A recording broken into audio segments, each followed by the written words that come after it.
Well, the reason I, want to share is I feel like if you're going to find a boarding house, you've got to sort of like definitely have a look first, because like I've gone into some of them blindly, because of my lifestyle situation, being a homeless person and that, not having a car, and then realise, oh no, I've gone to the wrong sort of place.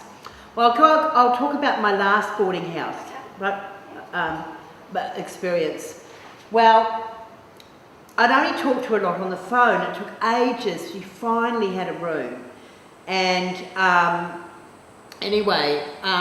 she was on the phone and she was going, oh, I've had awards about the best boarding house in Brisbane and things like that. And I thought, oh, okay. And anyway, it turned out to be quite untrue, I felt. Probably not the worst boarding house, but I went there and I already paid a bond without actually going to the place, because she had another place.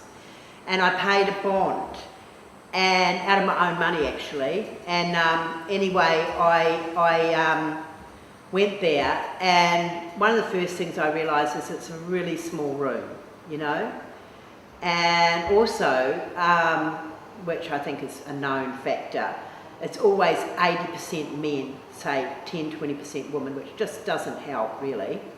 And anyway, another thing that was terrible about it is had terrible bed bugs, really shocking. You could see the mattress was absolutely filthy. It seemed okay in some ways, but I mainly kept to myself, and I had a girlfriend coming over called Lynette quite a bit. But I had paid, but I was paying $175 a week, and it definitely, in my thoughts, wasn't worth that. I think she was really pushing it. I think 140, there was no food provided, and even one of my sister came once to visit me, and she said, are you paying $175 for this? Anyway, what happened was she just shouldn't like centre pay, so that didn't help. So I've got a bit of a gambling problem, but anyway, I paid 1 week myself, then I'd gone into the bank and put the money in. Anyway, then I was getting away for it, and I was sort of a bit unsure whether I wanted to stay kind of thing, but I paid the bond. So I did get behind. Anyway, what happened was, luckily my friend Lynette was visiting. Anyway, I wasn't sure when she'd find out about the bank, and admittedly I was a bit dishonest, not telling her, but she mustn't have checked the bank for a week or two. Anyway, me and Lynette were in the room, and all of a sudden it was bang, bang, bang at the door, and I'm like, oh shit. And then I thought, oh, okay, I'll open up the door. I should have pretended I wasn't there, looking back now. And she stood at the doorway and she said, I'm giving you 2 days notice to get out, or something like that. And I said, look, can we please talk about it? And I went out, probably just because it was getting hot and it was spur of the moment. I thought she'd at least listen to me, because I probably could have got the rent money off somebody, you know what I mean? Or even, someone, but she was just screaming. And I said, I know I lied to you, I said, about putting the money in the bank. I said, but can't we just, and she just wouldn't talk about it. And in fact, I had some keys, this is unbelievable. Luckily, Lynette was in the room. She actually physically snatched the keys out of my hand and even scratched me. I had blood, tiny bit of blood, and it was a bad scratch there and up here. And even Lynette said when I got back to the room, she said, and it took a while to heal actually, it was there, a couple of weeks to heal. And luckily Lynette was in the room, because I had my passport, I had my belongings in the room. And so I banged on the door, I said, Lynette, hurry up, open up, I've been kicked out. And so luckily Lynette opened up. And if it hadn't been for Lynette, I could have been really in the shit with getting my stuff, you know what I mean? Which she had no right to do, because legally. Because I went after her to talk about, because I thought, look, we could talk this out, because my parents were landlords, they owned houses, but they were never like that. And I thought, it's fair enough in a way. I could try to talk to her about the big buds, or even, come to a compromise. I certainly at that time didn't want to end up on the street. Anyway, I got back in the room and she said, start packing. I said, I tried, and then one of the guys that had avoided the kitchen was standing there. like eavesdropping, and he was this big tall guy, and a lot of people who are trying to protect their homes will side with the landlady, so I was worried about my personal safety, so I thought, look, it might be best to me to just go. Then she goes, pack, pack, pack. So I started just throwing everything in a suitcase. I was that stressed out that when I actually did leave, I wasn't sure if I'd left stuff behind. I was that stressed out.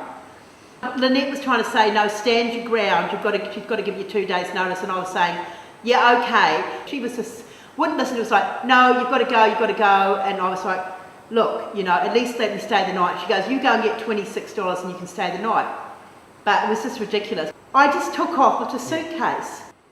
I had nowhere to go. Funnily enough, it was Saturday, I think, and I cut the last bus loop, luckily, into the city, and I think I slept out. I can't remember. I think I slept out. Oh no, luckily I rang Pindari, and unbelievably they had a room for a week or two, which I was entitled to go back. I was very lucky to get in. I think that's what happened, yeah. But only just by the nick in my teeth. I could have stood my ground, but as the other people who lived there were milling around, literally at the door, I saw them. Yeah, I was like, hold on, this could turn very volatile here. She was screaming at me. I tried to talk it out. I really feel like she was just unfair, and she assaulted me and got me under it.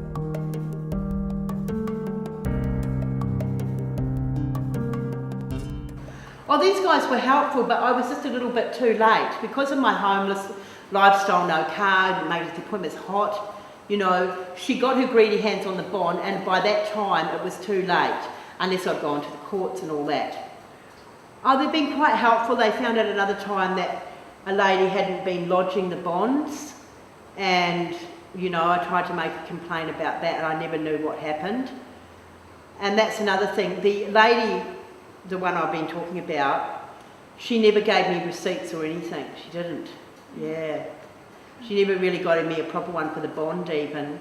And she lied to me, because I said, look, because I had heard for the grapevine that she was a bit of a rip-off, but I said, you wouldn't just throw me out in the street, would you? I said to that her before it happened.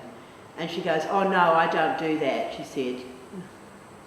Look, I'm sure, you know, I'm sure that there's some good boarding houses, but, you know, I definitely think that really, you know, I don't think boarding houses, you know, with men and women are that good really, because you always get some crackpot there. I've heard of lots of other stories through other people, and like, you know, you can always get this kind of person that might be violent or nasty.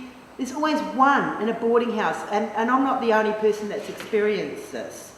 On a positive note, you know, I mean, people have to have a roof over their head, don't they?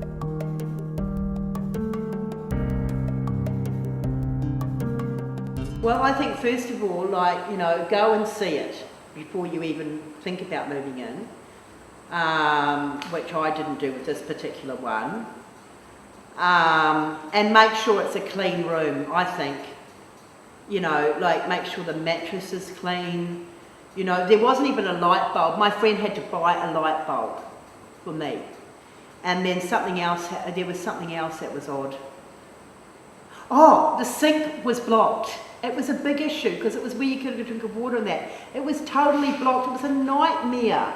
It wouldn't even go down the hole. When you go to a boarding house, make sure you have a good look, because otherwise you might not like it and you might be running out the door.